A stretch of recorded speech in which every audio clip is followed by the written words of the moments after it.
Hello again, everyone. Welcome to this webinar today. I am Dr. Alleyne, and I am the presenter for the webinar today. Just to give you a bit of background about myself, I attended the Colorado Technical University in Colorado Springs and graduated with a bachelor's degree in project management and continued on to earn a master's degree in technology management in 2008.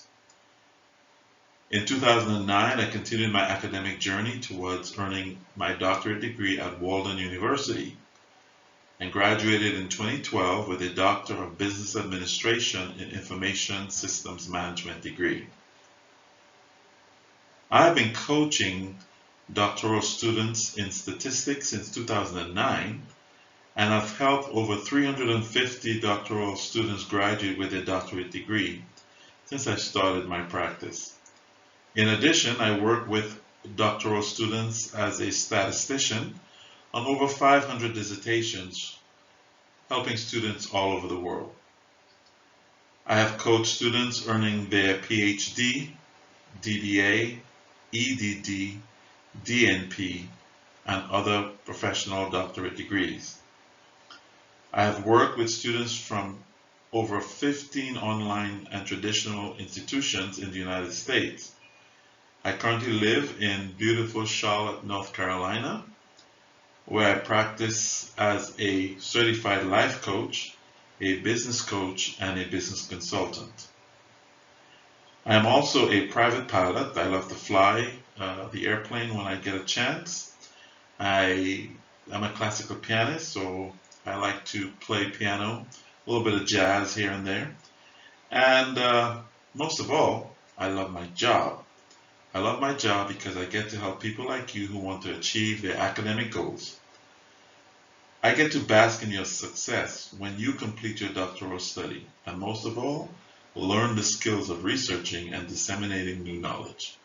Again, welcome to this seminar. So, what can you expect from listening to this webinar today? First, let me say that the length of this presentation is approximately 25 to 30 minutes. I know many people have questions or will have questions during the presentation, so please feel free to post your questions at any time. However, I will only respond to all questions at the end of the presentation. Please keep your questions related to the dissertation experience as it's related to our talk today. As mentioned in the sign-up form, when you signed up, I will send you a free ebook on time management at the end of this webinar session. Please be sure to provide your correct email address and phone number, as we do verify this information prior to sending out the books. Finally, for anyone who would like to speak to me personally about dissertation coaching, my contact information will be provided throughout this presentation and definitely at the end of the presentation. When conducting these seminars, I often wonder what's people's motivation for attending. Most people attend because they are working on their dissertation either on a full-time or part-time basis and may be experiencing some issues getting through certain chapters or sections of the paper. Some people are still completing their doctoral level courses and have not yet started working on the study, but they're curious about the journey.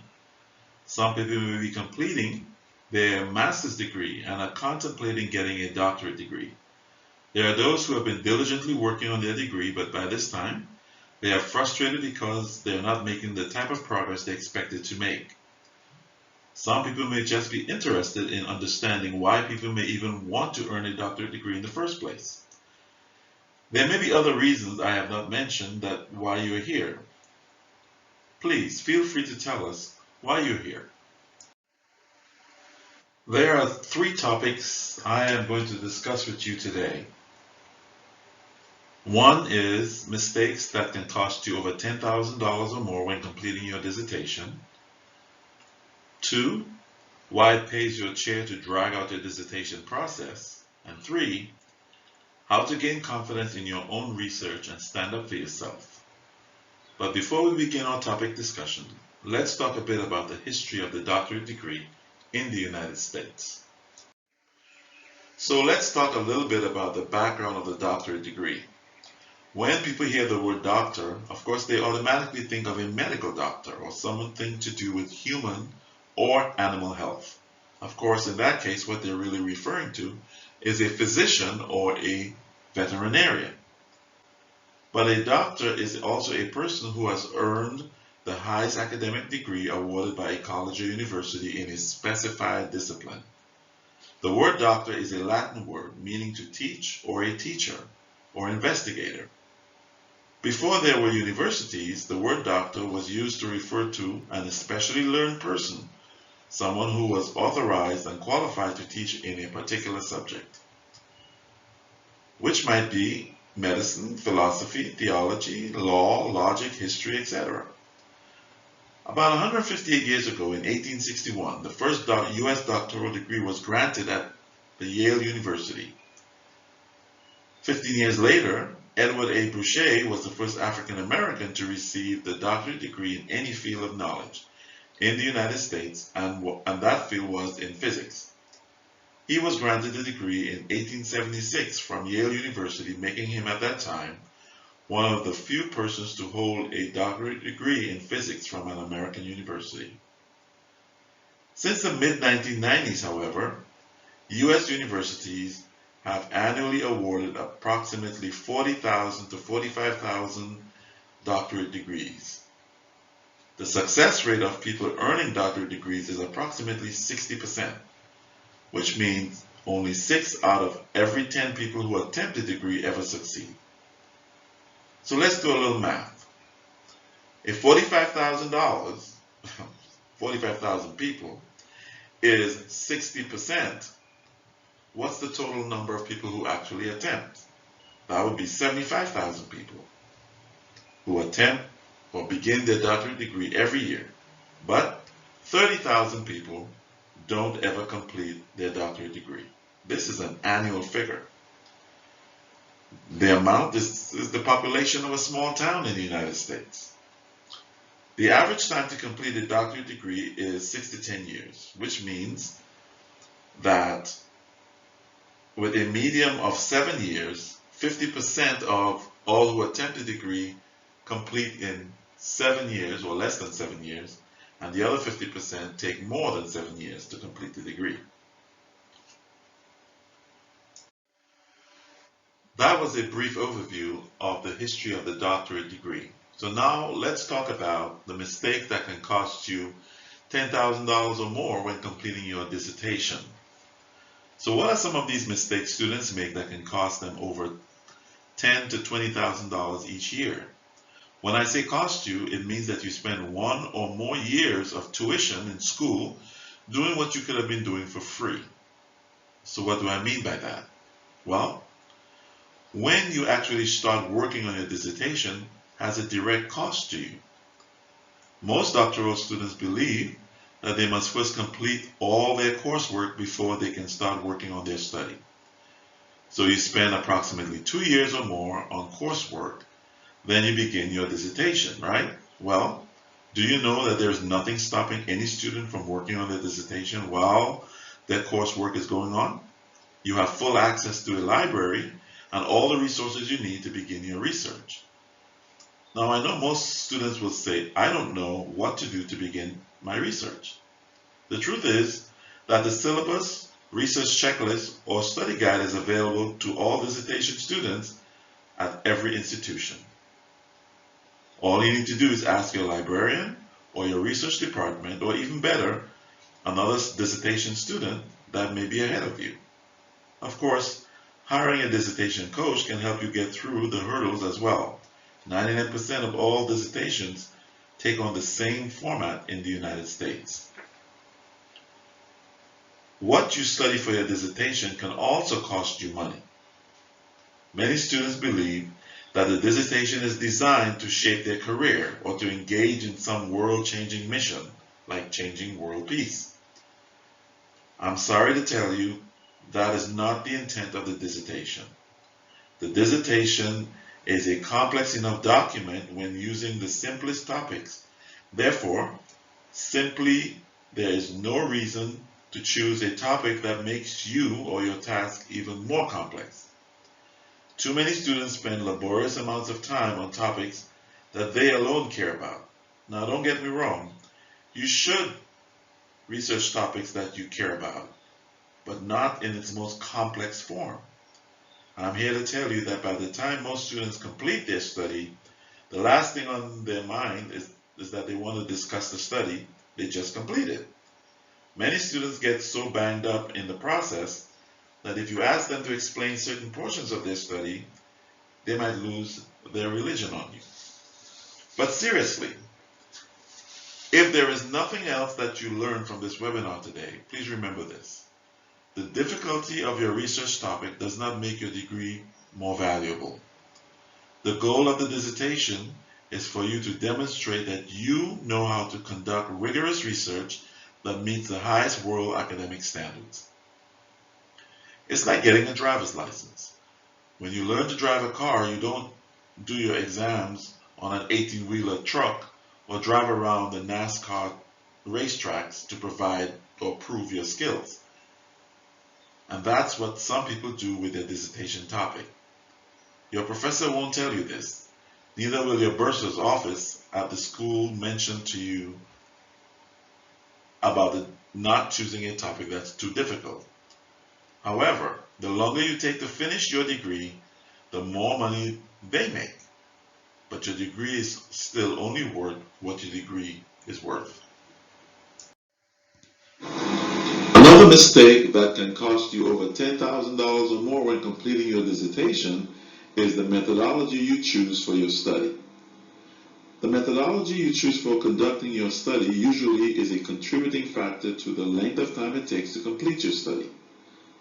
Approximately 75% of all studies are qualitative studies, 15% are quantitative studies, and 10% are mixed method studies. There is something in research called academic rigor, which is the level of complexity required for conducting a study. Researchers agree that proof of academic rigor is a standard required for professional publications, which is a crucial skill dissertation students must demonstrate. After all, the dissertation itself is an academic publication. Conducting qualitative studies must have required complexities in design to qualify for meeting academic rigor. Most students have the greatest problems in choosing such a topic, a methodology, and a research design that easily meets these standards. Therefore, most failures in dissertation occur from students doing qualitative research. As such, students spend years failing to make progress because of a lack of understanding of these basic requirements for a study. So what ends up happening? Many students either run out of money, time, patience, or all of the above. They end up owing tens, if not hundreds of thousands of dollars in student debt, but still have no degree. At worst, they probably put ABD, all but dissertation, behind their names. I call ABD attempted but denied. Most students stay away from the quantitative methodology because of a fear of statistics and math. The truth is, this method is actually easiest to complete, easily meets academic rigor, and most students who begin the quantitative study actually finish their degree. The estimate is 85%. When it comes to the mixed methods design, well, you only need to meet academic rigor using one of the methodologies involved in the design. The qualitative portion of the design is far easier to get through since rigor can be accomplished using the quantitative method. So what does all of this mean? Choosing your design can determine if a student is able to quickly complete their research and graduate, or if the student will languish before something happens. Of course, working with a dissertation coach can help you get through all of these problems much faster than on your own, thus saving you time and money.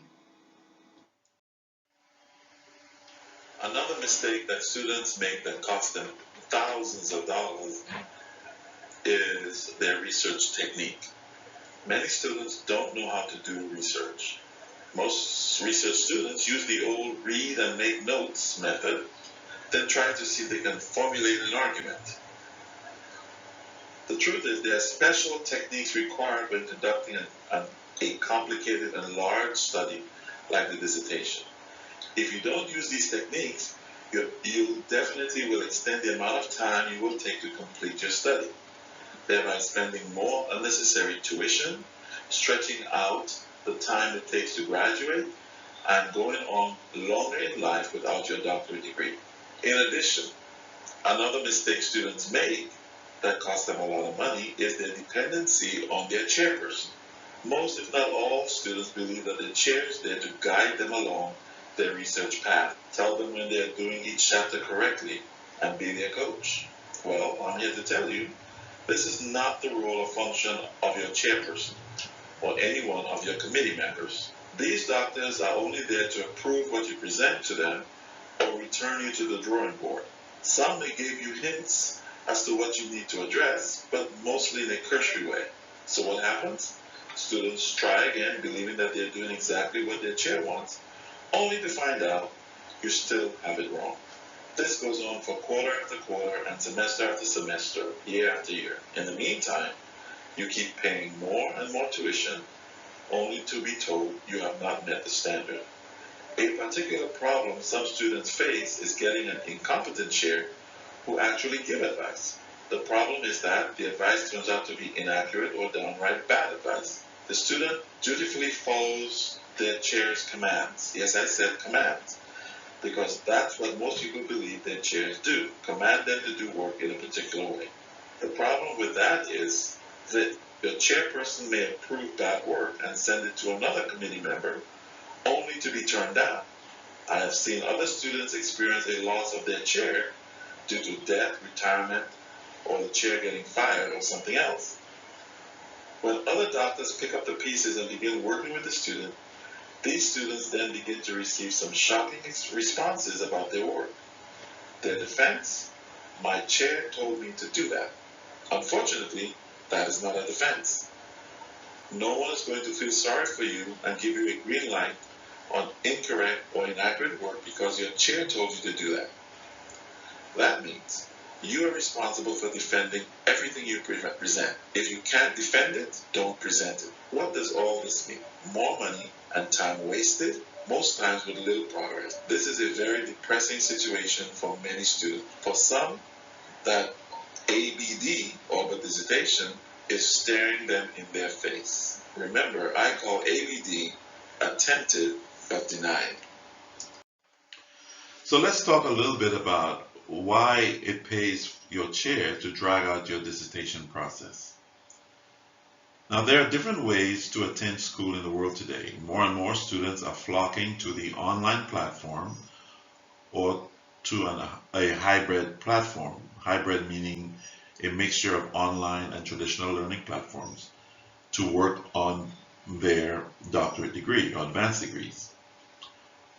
My comments on this topic is strictly about the online platform. Students who attend online schools utilize mostly adjunct professors for their faculty, and as such, these professors get paid depending on the size of their cohort or dissertation classroom. That's right, the more students you have, the more you get paid. That's called student loading. Now, suffice to say, many of your chair people do want you, their students, to graduate and move on. However, the longer you remain struggling, the longer these professors get paid. Certainly, if you are in their class, they should get paid. So what's the remedy? Finish and get out. After all, you are the one paying your professors. No pay, no stay. Responsibility. Your chair have a responsibility to move your work forward when he or she believes you are ready. The problem is that when you are doing work to the desire of your chair and that paper moves forward, the second committee or the URR may completely reject the paper.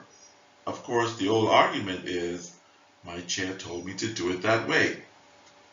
There is no accountability in that.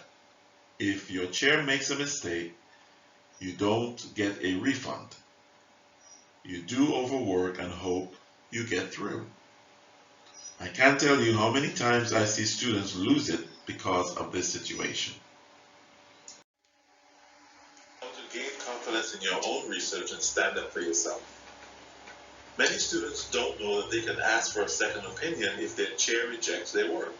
Of course, if the work is bad, a second opinion will only mean a second rejection. Your main objective is to work with the required standard for research so you can defend yourself. You must know why your research is needed. Many students believe that a personal like or dislike of a topic is a standard for research. Some students choose topics because they believe this will launch their career. I'm here to tell you that most students end up doing something completely different for their careers than their dissertation topic. The goal is to choose a topic that can fill a gap in the literature, is easy to understand, is uncomplicated, and most of all, you are able to find existing data or access to collect new data. Not all research topics will yield a positive or expected outcome. Everything you may have argued in your study may turn out to be wrong after collecting data and completing your study. But this outcome is an acceptable outcome. The goal of the study is not to be right, but to be accurate in your findings and understand what your findings mean to your area of study. To get through your study quickly, you must know the standard required for acceptable research. Of course, since you have never done this before, it is difficult and overwhelming for many students. Solid research is based on evidence, not speculation. Every area of your study requires meeting the standard of evidence, not speculation or preference. Meeting these objectives will help you to gain the confidence you need to stand up and defend your research. So, what is your plan for success? I believe you attended this webinar today because you are smart. You want to get through the dissertation process and complete your degree in the shortest possible time. You are here today because you understand your limitations when it comes to this monster research. Therefore, any help that you can get to help you along your path is great, right? Some of you may be here because you need to start using your skills as a doctor to improve the current situations in your life and start opening those doors to more money, greater respect from others, and getting back to your life. Some want to feel that sense of pride and self-actualization that comes from completing the doctorate degree. I hear students say all the time, completing their degree is the end of their journey. Well, I'm here to tell you, it's not the end of your journey, rather, it's the beginning of your journey. Earning your degree is the beginning of a new journey that will bring you many rewards, and your accomplishments will outlive you. You will forever be doctor. Just like we remember Dr. Martin Luther King, your doctorate degree and accomplishments will never die. Many are tired of being in school. If you are like me, you can't wait to finish your dissertation. Funds may be running out. The family may be getting tired. Or you may be running out of time to complete the study. Is this the time to get help with your direction for your study? Is it time to add resources to your team by hiring someone who can mentor you, coach you, and provide you with the type of consulting services that will help get you through quickly? Well, let's talk about what a consultant, coach, and mentor can do for you. So what can a coach do for you? This is where hiring a dissertation coach can help you. A coach provides 3 types of services to you. As a mentor, you will be encouraged and motivated towards self-regulation and time management so that you can complete your study as quickly as possible. A coach will provide direction, correction, and examples of how to do your work. A consultant can do analysis for you, present you with a report that you can use to present your findings. Dissertation coaches will help you determine the best path forward for your study, including methodology, design, and the various strategies to make your study easier. A coach can help you brainstorm ideas so that you deal with your limitations and understand scopes associated with your study. A coach will challenge your thinking so that you don't underestimate what you need to pay attention to. Of course, A coach can quickly tell if you're on the right track so that you don't waste time doing things that will not get you closer to finishing. By doing that, you will save time, money, and stress. I tell my students all the time, if you get through me, you will get through your committee. And they do get through their committee with much ease. The goal is to develop your third-person academic voice. Academic voice is a formal way of writing that is clear, straightforward, and professional, usually within an academic standard such as APA or MLA. Most dissertations today use the APA 6th edition. Most of all, your coach can help you fight back when your chair is misdirected. You will get the evidence you need to justify your position as to why you presented what you presented. Let's avoid the dreaded ABD. Using a coach can help you avoid the dreaded ABD status. You too can make it using a dissertation coach. As your coach, I will help you analyze all major tasks as well as all the subtasks associated with your study. I will help you set reasonable goals, and if you're not reaching those goals, together we will analyze why. I will mentor your progress and help you become more aware of any barriers that are preventing your success. There are times when you will need to engage in motivating activities, change your behavior or attitude, all in an effort to help you move off of the plateau so that you can make better progress. You can and will succeed using this dissertation coach. So these are my final thoughts. Again, my name is Dr. D. Chris Alleyne. My goal is to help you succeed. So how does this all work? Using my services is like buying a book. I cannot do your work for you, but I can provide you with all the guidance and motivation to get your work done quickly. Your success will be my success. I work with you one-on-one, just like I'm speaking to you now. This is not an email coaching service. Logging onto your computer using a secure remote access service, we will work together each week at a scheduled time. In those sessions, you may ask any question you like. Because each person's study is unique, I can give you a free assessment to see where you are and what may be needed to complete your study. I look forward to working with each of you to move you into your personal greatness. Your self-actualizing efforts will provide you with skills, tools, and pride that will motivate others and keep you celebrated. You may contact me by clicking on the sign up button now to get your free consultation. Thank you for your attention, and I look forward to working with every one of you. I will now be looking at your questions.